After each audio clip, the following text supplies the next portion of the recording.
If Premiere Pro is stuck exporting or freezing on encoding, don't worry, because in this video, I'm going to walk you through the most effective fixes step by step. This problem is usually caused by one of three things: a corrupt frame in your timeline, a hardware conflict with your GPU, or simply not having enough disk space for Premiere to finish the export properly. The good news is that in most cases, you can fix it without starting your edit all over again. If this tutorial helps, make sure to hit like and subscribe for more Premiere Pro tips, fixes, and workflows. Let's get into it. First, the most important thing to check is whether Premiere Pro is getting stuck at the exact same percentage every time.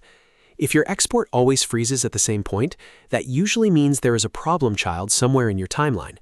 That could be a corrupt clip, a heavy effect, a transition, or even a single frame that Premiere Pro cannot process properly.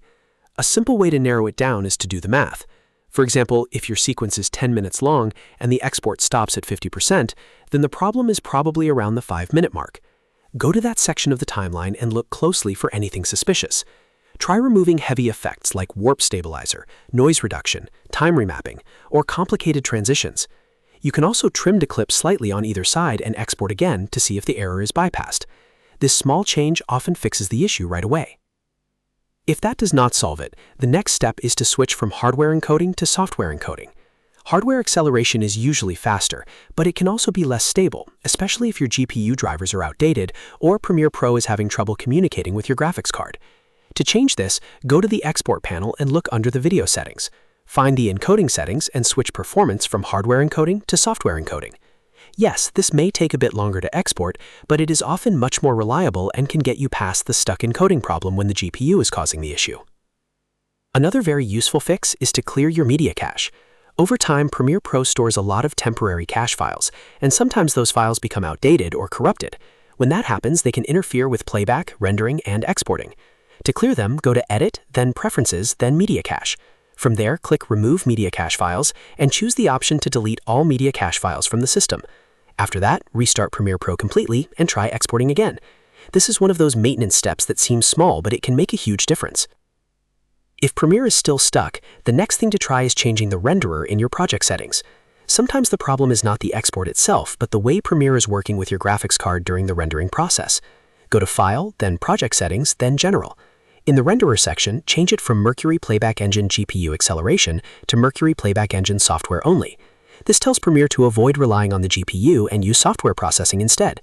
It may slow things down, but it acts as a fail-safe mode for troublesome exports, and it can be the difference between a failed export and a successful one. You should also check where you are exporting the file. If the destination drive is almost full, Premiere Pro may get stuck because it does not have enough space to finish writing the file. Exporting video needs extra room, not just for the final file, but also for temporary scratch space while the file is being created. If possible, export to your desktop, a different internal drive, or an external SSD with plenty of free space. Sometimes just changing the export location is enough to solve the encoding hang immediately. If the issue seems to be isolated to one complicated section of your timeline, then the render and replace method can be a lifesaver. This is especially helpful for nested sequences, heavy effects, or sections with lots of layers and 3D processing. To do this, right-click the problem section in your timeline and select Render and Replace. Premiere will turn that complex section into a single, easier-to-read media file, which makes the final export much less demanding. In many cases, this removes the exact bottleneck that was causing the export to freeze in the first place. So, to quickly recap, if Premiere Pro is stuck exporting on encoding, check for a corrupt frame or problem clip, switch to software encoding, clear your media cache, change the renderer to software only, export to a different drive, and use Render and Replace for difficult sections. These are the most practical fixes, and one of them will usually get your export moving again. If this video helped you out, please hit the like button and subscribe for more Premiere Pro troubleshooting tutorials, editing tips, and time-saving workflows. Thanks for watching, and I'll see you in the next one.